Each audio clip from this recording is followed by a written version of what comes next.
filtrados. Casos como el banano, la palma, como son aspersores de boquillas grandes, no hay filtrados. O montaron este filtro hecho por don Juanito ahí en el pueblo, pero un filtro hechizo que se tapa y le pusieron la media velada y la media velada está rota. Y como esto se tapa, porque es muy fino, el regador dijo, no, si no le quito esta malla yo no puedo regar. Y uno es común encontrar la malla por allá botada entre el rincón de la caseta. ¿Y qué hacen? Pues ponen 2 personas en el campo de manera permanente a destapar aspersores. Y eso sí que se mojan, ya eso sí que les pica. ¿Qué están haciendo? Están conviviendo con una enfermedad. Todo el tiempo destapando y tapando aspersores. ¿Por qué? Por no poner un buen filtro. Ah, es que yo compré un filtro, este filtro me costó $5.000, dicen, importado de Israel, lo último en guarachas, y se tapa. Riego por aspersión, le digo, vamos a ver la malla. Pusieron una malla tan fina para goteo, 120 m, 130 micras. Esa malla es de goteo, le digo, eso no es de aspersión. La aspersión es una malla que es 5 veces más grande, menos fina, o 5 veces más gruesa, y no se va a tapar si tiene la malla correcta. Entonces, ¿y quién vendió eso? Ah, una empresa de riego. Y no nos dijeron eso, y no nos explicaron eso. Entonces, ¿cómo se tapa? El regador ya sabe lo que hay que hacer, quitarla para regar. Eso pasa, y siguen destapando aspersores. Casos muchos en problemas de filtrado. Otro tema es que siempre ponen lo mínimo de lo mínimo, ponen un filtro, van a poner 100 metros cúbicos por hora en un filtro, en un caudal, y le ponen un filtro de 100. Y si el agua se ensucia un poquito, ya se tapó. Si es de 100, pónganle 120, 150, siempre hay que diseñar con márgenes de seguridad, porque la teoría es muy linda, la práctica es muy diferente. Filtros de malla. Bueno, hay que hacer ajustes en el campo. Ustedes van y miden presiones, uniformidades, caudales, encuentran una novela de cosas. En la vida real, en cualquier sistema de riego. Llámese el sistema de riego por goteo del mejor grupo floricultor de la sabana de Bogotá, lo último en tecnología, y que digan que mi sistema de riego es lo máximo. Más tarde que temprano uno hace análisis, diagnósticos, y hay muchos problemas porque no hay seguimiento, control y mantenimiento. Entonces en el campo hay muchísimo que hacer.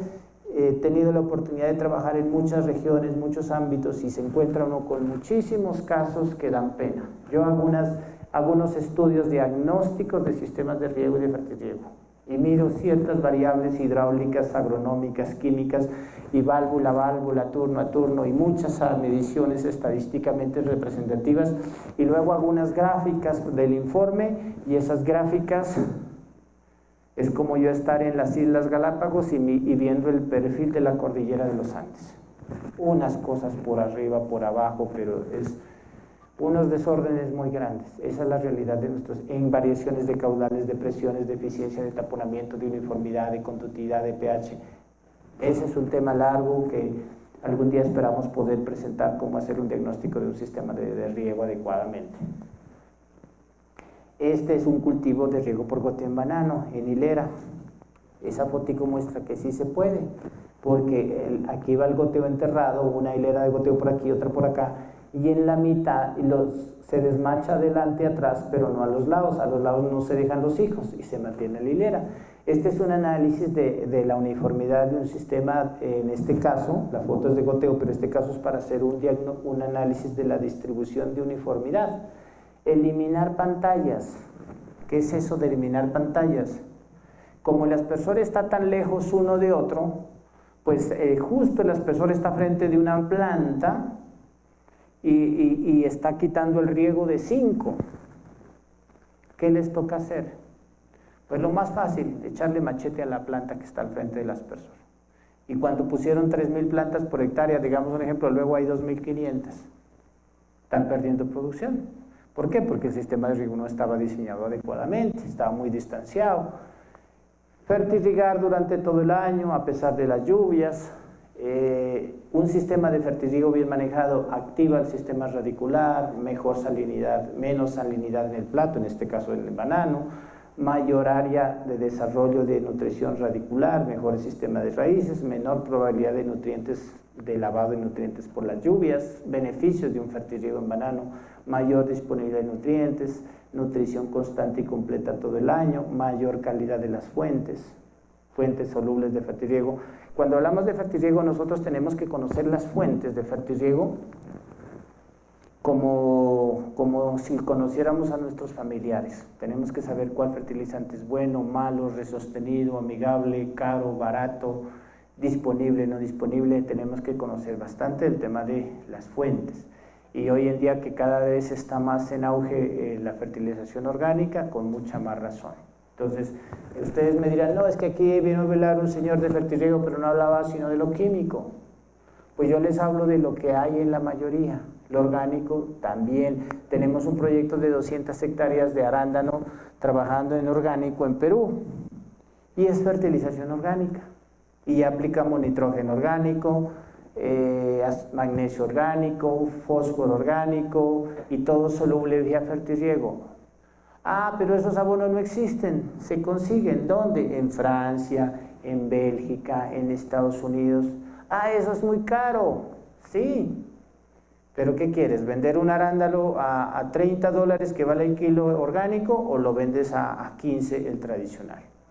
Entonces hay que ver la rentabilidad, pero sí es posible hacer fertirriego orgánico con fertilizantes solubles 100%. Obviamente la fertilización cuesta más porque las fuentes son mucho más costosas. Listo, mejora el balance nutricional del suelo, un sistema de riego si está permanentemente usado va a estar en mejores condiciones que si dejo de usarlo, y el fertirriego permanente pues da buenos resultados. Un ejemplo pequeño de un manejo técnico de fertirriego. Esto es en el Valle del Cauca, en una zona que no recuerdo el nombre, pero la gráfica azul es la precipitación durante las semanas del cultivo y la gráfica amarilla es la evapotranspiración potencial. ¿Eso de dónde sale? De una estación climática cerca del cultivo. Eso es lo que nos enseñan en la universidad. Decimos, ¿eso para qué servirá? Entonces, ese es el clima. Aquí tenemos exceso de lluvias, no regamos seguramente o regamos poco, y aquí tenemos que regar más. Eso es para ese cultivo específico, sembrado tal semana del año, y conforme va creciendo el cultivo, tenemos esas condiciones de clima. ¿Qué lámina de riego debo aplicar? Pues la evapotranspiración real del cultivo. ¿Y qué es la evapotranspiración real? La evapotranspiración de referencia que me mide la estación meteorológica, multiplicado por una cosa que los profesores siempre me enseñaban, que era el coeficiente de cultivo. ¿Y qué es eso? El K sub C. Aquí está el K sub C. Inicialmente tengo 0,4, 0,5, va creciendo. ¿Y cómo yo sé qué es ese K sub C? Cosa difícil. Los K sub C en cada cultivo deben tener una curva, y esa curva casi nunca se encuentra. La FAO da K sub C y da K sub C aquí, te da un K sub C aquí y te da otro K sub C por acá si son cultivos de ciclo largo o cultivos permanentes. Te da inicios temporadas, mediados de temporada, y aquí no recuerdo cómo le llaman. Pero la curva como tal, cada semana de cultivo, el K sub C, es algo que nosotros tenemos que trabajar y desarrollar. Y es poca la investigación que hay en eso.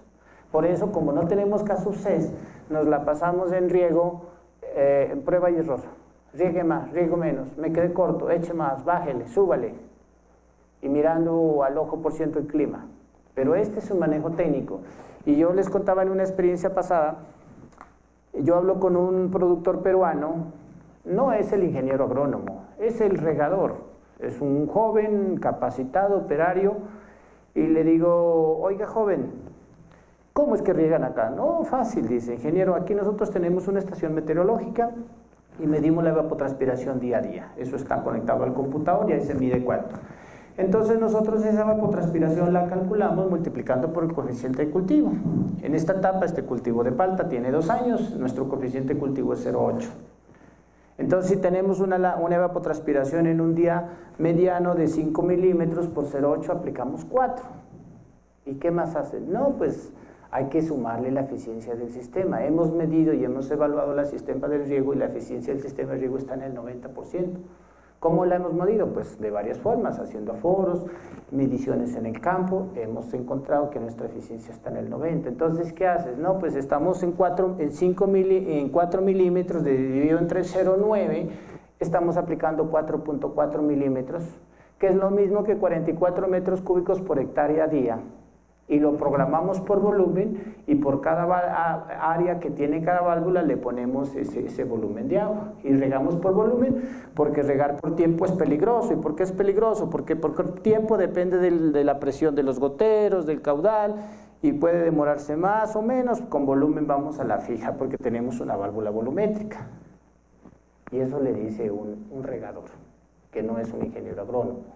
Es un muchacho preparado, capacitado, que entiende y sabe lo que esté haciendo. Y le digo, ¿y ese largo de surcos por qué tan largo? No, ingeniero, eso está calculado.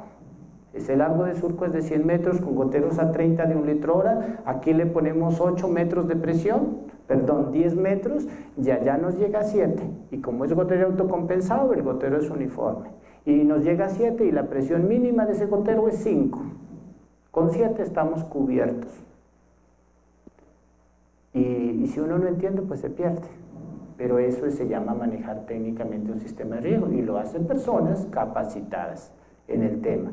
Y yo voy aquí a un productor de estos de banano. Yo preguntaba a un bananero, a un regador de banano, le digo, ¿esa válvula está regulada? Eso les preguntaban en la primera conferencia. ¿Esa válvula está regulada? Sí, ingeniero. Una válvula se regula cada 2, 3 meses, cada mes, dependiendo del uso. ¿Hace cuánto la regularon? Hace 15 años, dijo. Esto lleva 15 años instalada. Él no tenía la culpa. Él no sabía que eso se regulaba cada 2, 3 meses.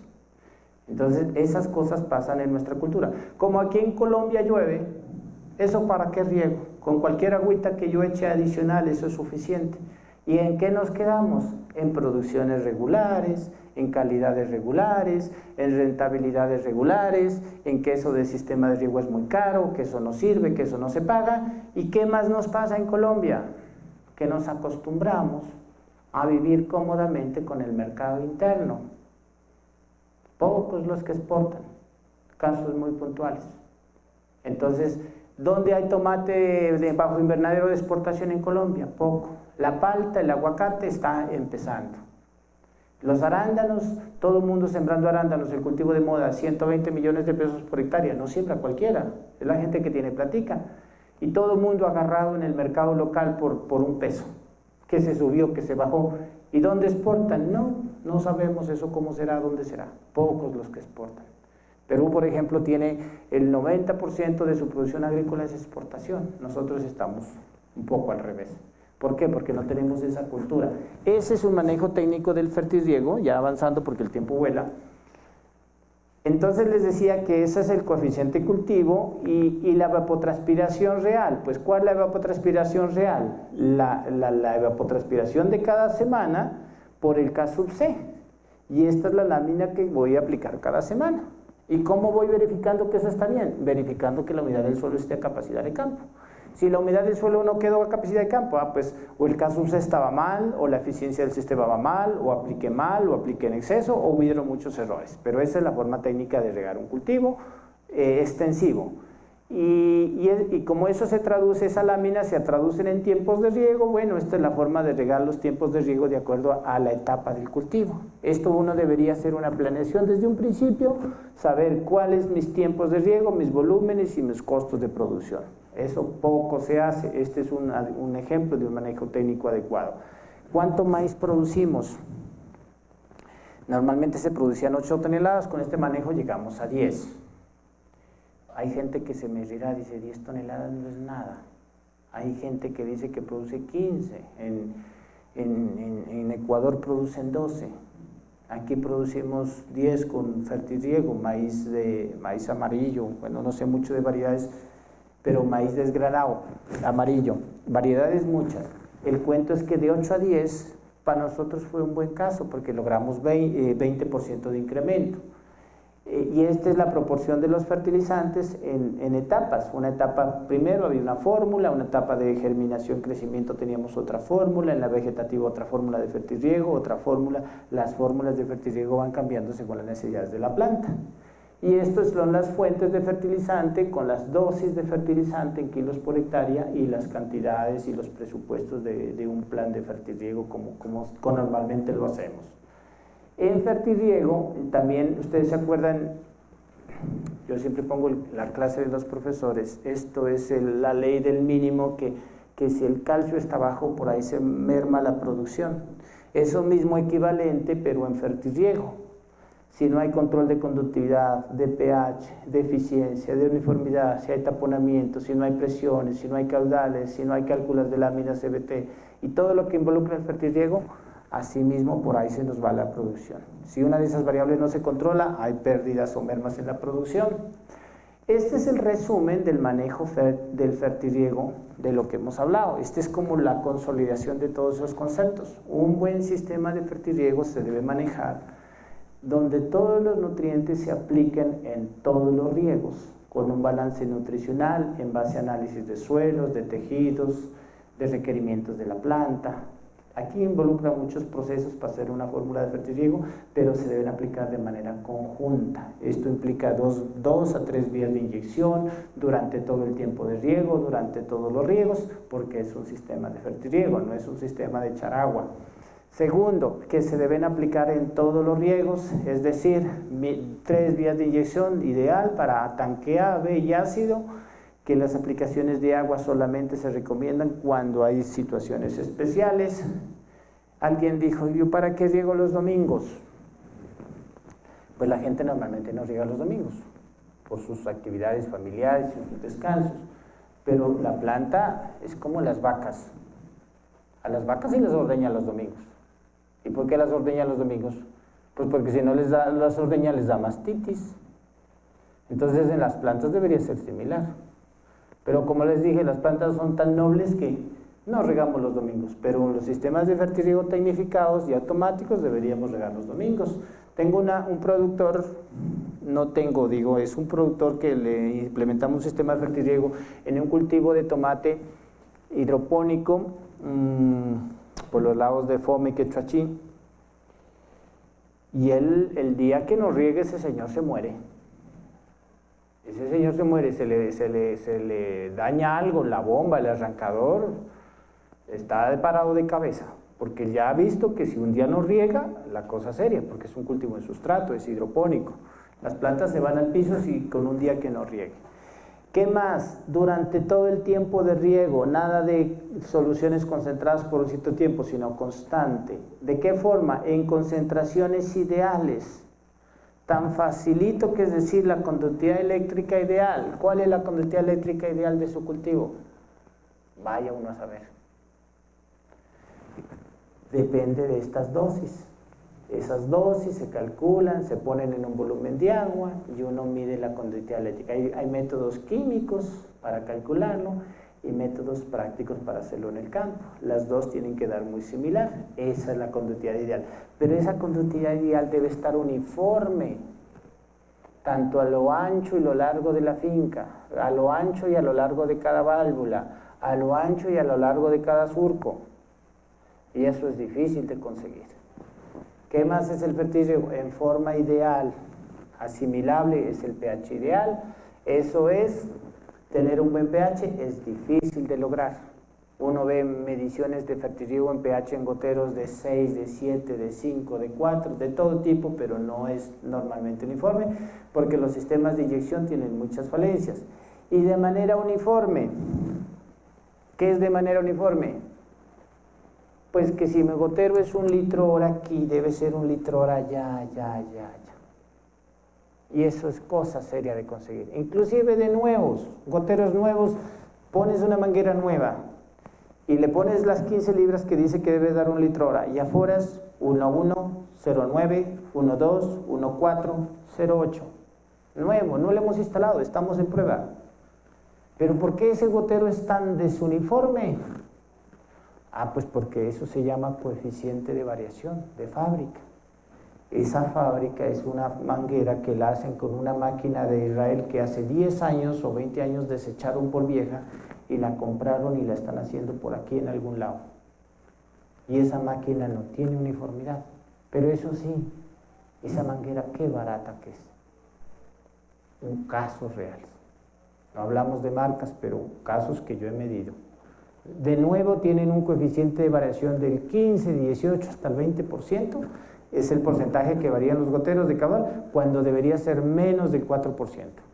Hasta ahí mangueras del 2% de coeficiente de variación de fábrica.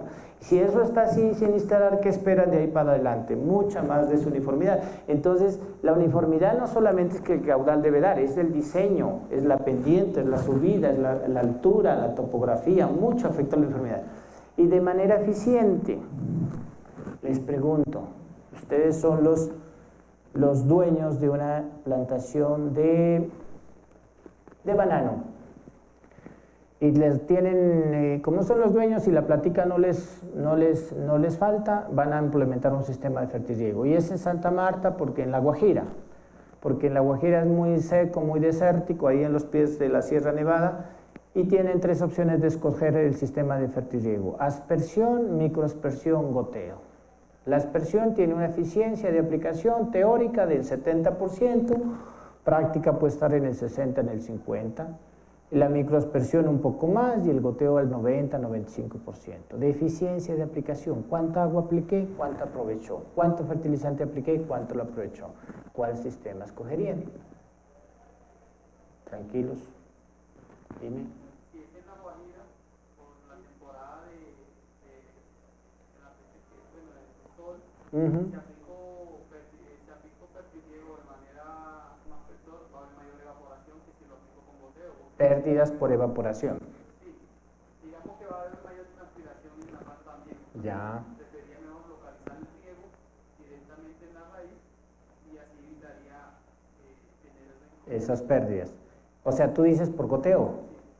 Toca que me acompañes en un viaje un día de estos, porque me ayudes a convencerlos. Es difícil. Por goteo, ¿alguien se anima por microaspersión? ¿O por aspersión?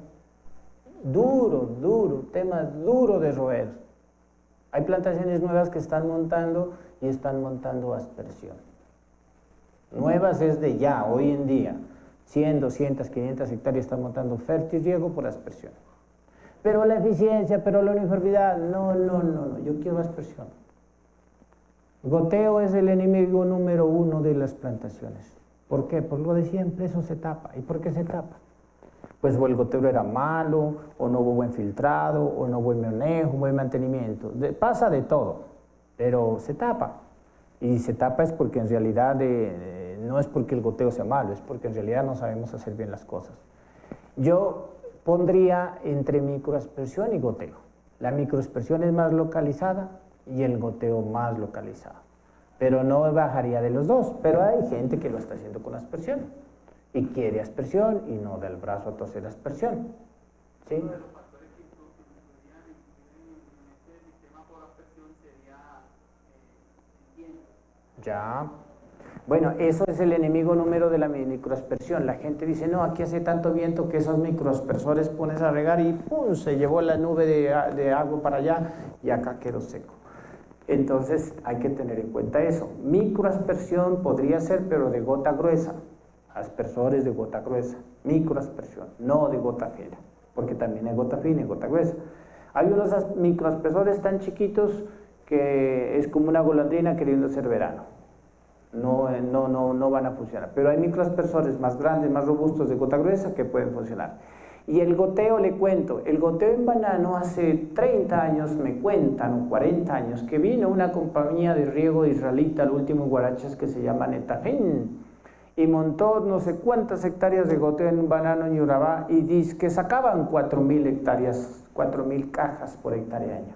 Eso cuentan los antiguos de la zona. ¿Y qué pasó? Pues no, hoy nadie quiere ver el goteo. Pero sacaban 4.000 cajas y ahorita están en 2.000, 2.500, 1.800. Entonces la gente dice, no, es que esos suelos eran buenísimos, ahora ya no sirven para nada. Puede ser, pero el goteo sí es una buena cosa, pero tiene unos paradigmas durísimos de romper en el tema del manejo técnico, cultural, mantenimiento y darle la confianza, la credibilidad al sistema. Difícil, difícil. Entonces en el banano estamos en aspersión y los mejores en microaspersión, pero en goteo difícil, difícil. ¿Se puede colocar nebulizadores en rosa para hacer fertirriego? No, tú harías fertirriego foliar, harías aplicación foliar, pero las rosas cuando mojas las hojas, al otro día ya están buscando cambio de ingeniero agrónomo que se enfermó el cultivo. Son muy delicadas. Nebulización aérea. Se maneja en nebulización aérea en sistemas de propagación de plantas, germinaciones, bandejas, semilleros, y se maneja en invernaderos en la parte muy alta para cuando el invernadero está muy húmedo, se pone un sistema de nebulización muy fina, que puede ser manual automático. Manual es un sensor de clima que a tal temperatura te hizo un pulso de riego, te riega por pulsos y te baja la temperatura y te aumenta la humedad y tus plantas siguen trabajando. Para eso sí lo hemos usado. Aquí ahorita les muestro un ejemplo de eso. Eso se llama nebulización para control de clima y para enraizamiento de plantas, pero no para mojar las hojas. Esa nebulización, como el clima está muy caliente, muy seco, esa nebulización cuando va bajando, el aire la absorbe. Y si manejo bien los tiempos y las frecuencias, el agua no llega a mojar las hojas. Se evapora justo cuando está cayendo, el aire la asimila y la planta bajó la temperatura, aumentó la humedad, la planta no se deshidrata y la planta sigue trabajando. ¿Y qué es lo que busca uno en una producción agrícola? Que todo el tiempo las plantas estén trabajando. Eso se hace para control de clima. Otra forma es...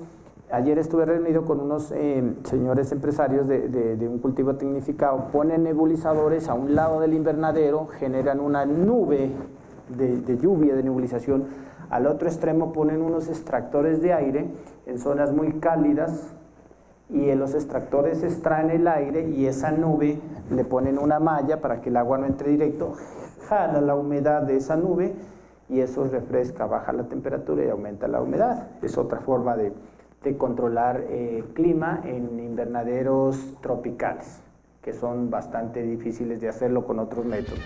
Eso es.